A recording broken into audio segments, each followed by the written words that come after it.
Endeavour ہے اور اس کی کاوش ہے اور سارے ریمارکس ہیں اور ساری جو ایفرٹ ہے اور پوری قوم کی طرح ان کی بھی ایفرٹ ہے سچ تک پہنچنا. اس میں کوئی پولیٹیکل اینگل نہیں ہے قتل. جی بھٹی صاحب. اچھا اوان صاحب، گزارش یہ ہے، ماضی میں خواجہ آصف صاحب نے کہا تھا کہ آہستہ آہستہ لوگ پاناما کا ایشو بھول جائیں گے، لیکن عدالتوں میں جیسے جیسے فیکٹس اور حقائق سامنے آ رہے ہیں، لوگ میرا ہے جج صاحبان بھی اصل حقائق جاننا چاہتے 62-63 کے علاوہ وہ دیکھنا چاہ رہے ہیں کہ کیا ہمارے جو سرکاری عہدوں پر فائز تھے انہوں نے اپنی پاورز کو کس طرح مس یوز کیا اور کتنا ملک کو نقصان پہنچایا. آپ کیا سمجھتے ہیں 62-63 کے علاوہ کوئی اور بھی سزا ہو سکتی ہے اگر جرم ثابت ہو جائے کسی پر بھی؟ تو دیکھیے ویری امپورٹنٹ کویشچن. اس کے دو پورشن ہیں. ایک تو 62-63 ہے.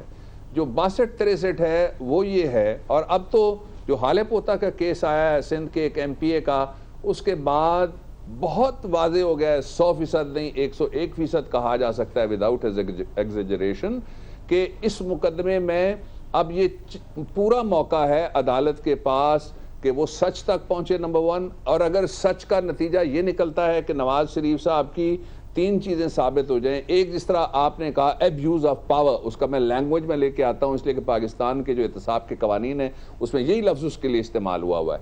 اور دوسرا مس یوز آف اتھارٹی، یہ بھی آپ نے کہا ہے. پہلا سیکشن 9 ہے، دوسرا سیکشن 10 ہے نیب آرڈیننس کا، اور یہ دوسرے قوانین میں جس طرح پریونشن آف کرپشن ایکٹ ہے، FIA ایکٹ ہے اور تعزیرات پاکستان اس میں بھی موجود ہے. ایک یہ ہو گیا. اور اس کے ساتھ ہی اگر یہ ثابت ہو جاتا ہے کہ وہ دیانتداری سے بات نہیں کر رہے تھے، وہ صادق نہیں تھے، وہ امین نہیں تھے، وہ راست گو نہیں تھے، وہ راست باز نہیں تھے، پروفلیگیٹ وہ نہیں تھے، آنیسٹ نہیں تھے اور رائٹیس نہیں تھے، تو پھر اس کے مختلف ہیڈز بن جائیں گے. پھر اس کے اور ہیڈز بنیں گے. میں تھوڑا سا بات آپ نے امپورٹنٹ چھڑی ہے، میں آگے بھٹی صاحب لے کے جاتا ہوں آپ کی اجازت سے. اور اس کا ایک ہیڈ یہ بھی نکلتا ہے کہ اس خاندان کے وہ لوگ جو بینیفیشریز ہیں لیکن وہ پاکستان کی شہریت آدھی رکھتے ہیں اور آدھی بیرون ملک کی شہریت رکھتے ہیں. ایک اور کیٹیگری بھی ہے پاکستان کے وہ لوگ جو پاکستان کی پوری شہریت رکھتے ہیں لیکن وہ پبلک آفس ہولڈر نہیں ہیں اور بینیفیشریز ہیں. 2 ان کے بیٹے ایک کیٹیگری میں فال کرتے ہیں، ان کی صاحبزادی دوسری کیٹیگری میں فال کرتی ہیں. اور اس کا جو تیسرا اینگل ہے وہ خود اکیلے نہیں ہیں، اس میں شہباز شریف صاحب کا نام ہے. شہباز شریف صاحب یہ مت سوچیں کہ وہ اس مقدمے میں عدالت کے سامنے نہیں ہے. شہباز شریف یہ مت سوچیں کہ اس مقدمے میں ان کا نام شغل میں لے رہے ہیں کوئی دونوں طرف سے جو بولنے والے ہیں یا جو جہاں سے سوالات آ رہے ہیں. ایسا نہیں ہے. It's a very serious situation for ہم. اور پھر میرے خیال میں وہ اس انتظار میں ہے کہ جب کوئی فیصلہ آئے تو میں کہوں گی جی مجھے سنا نہیں گیا، سنا تو جا رہا ہے پوری قوم کے سامنے. اگر آپ کے پاس چوائس ہے، آپ ہر آدمی کو کہتے ہیں جاؤ عدالتوں کے دروازے تمہارے پاس کھلیں، یہ آزاد عدلیہ، خود مختار عدلیہ، اور ہم آپ سے ایگری کر رہے ہیں، تو ان کو درمیان میں وہ بھی آئیں گے. یہ 4 کیٹیگریز سامنے ہیں اور ان 4 کیٹیگریز میں پھر آگے مقدمات چل سکتے ہیں. جی صابر. ڈاکٹر صاحب، آج کیا آپ سمجھتے نہیں ہیں کہ جو عدالت نے ریمارکس دیے خاص طور پہ نعیم بخاری صاحب کو مخاطب کر کے کہ آپ کیس کو الجھا رہے ہیں اور پھیلا رہے ہیں، آپ صرف پاناما تک رہیں، ہم پاناما کی حد تک سچائی کو جاننا چاہتے ہیں اور سچ تک پہنچنا چاہتے ہیں، اور اسی لیے شاید انہوں نے نعیم بخاری صاحب کو ٹائم بھی دیا ہے کل تک کا مزید کہ آپ لا پوائنٹس پہ بات کریں اور تیاری کر کے آئیں. تو اگر 62-63 پہ جاتے ہیں تو پھر کوئی بھی نہیں بچے گا. اور دوسرا یہ کہ منی لانڈرنگ کا ایشو اگر لے کے آتے ہیں تو پھر 184(3) جس آرٹیکل کے تحت یہ سارا ایشو اٹھایا گیا ہے، ٹیک اپ کیا گیا ہے، تو وہ چیزیں اس سے نکل جائیں گی. تو کیا آپ نہیں سمجھتے کہ PTI کے وکیل جو ہیں وہ معاملے کو پھیلا رہے ہیں اور فوکس سے ہٹ رہے ہیں؟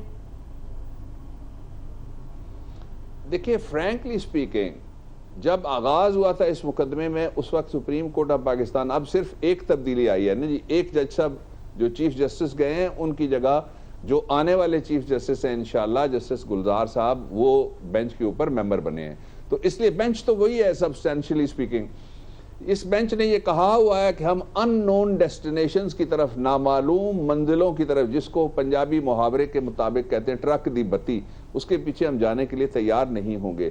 آج اس کو ریٹریٹ انہوں نے کیا ہے.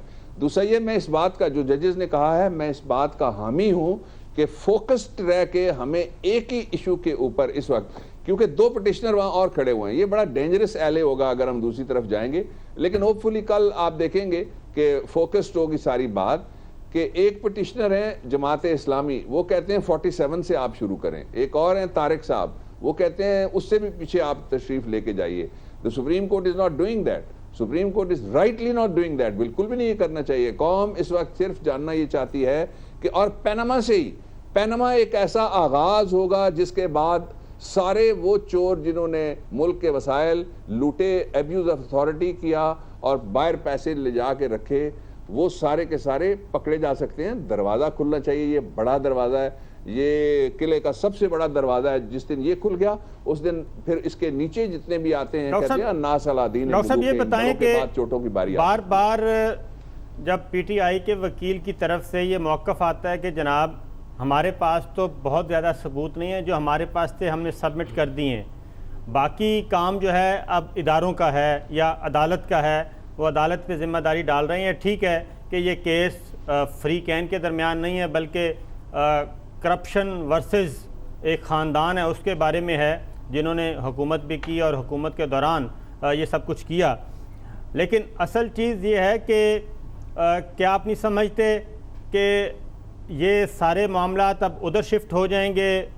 جو ریسپونڈنٹس ہیں, شریف خاندان ہیں, کیا ان کی بھی رسپانسبلٹی ہوگی کہ ثبوت لائیں, یا اس بنیاد پہ بھی یہ کیس ویک ہو سکتا ہے کہ چونکہ پیٹیشنرز نے سفیشنٹ میٹیریل نہیں دیا؟ دیکھیں ہو تو کچھ بھی سکتا ہے. سپریم کورٹ اس کو کس طرح سے ڈیسائیڈ کرے گی, میں نے پہلے بھی کہا ہے, آج پھر کہہ دیتا ہوں. ایک طریقہ یہ ہے کہ پٹیشن خارج ہوئی, دوسرا طریقہ یہ ہے کہ پٹیشن منظور ہوئی, تیسرا طریقہ یہ ہے کہ مزید ہم کو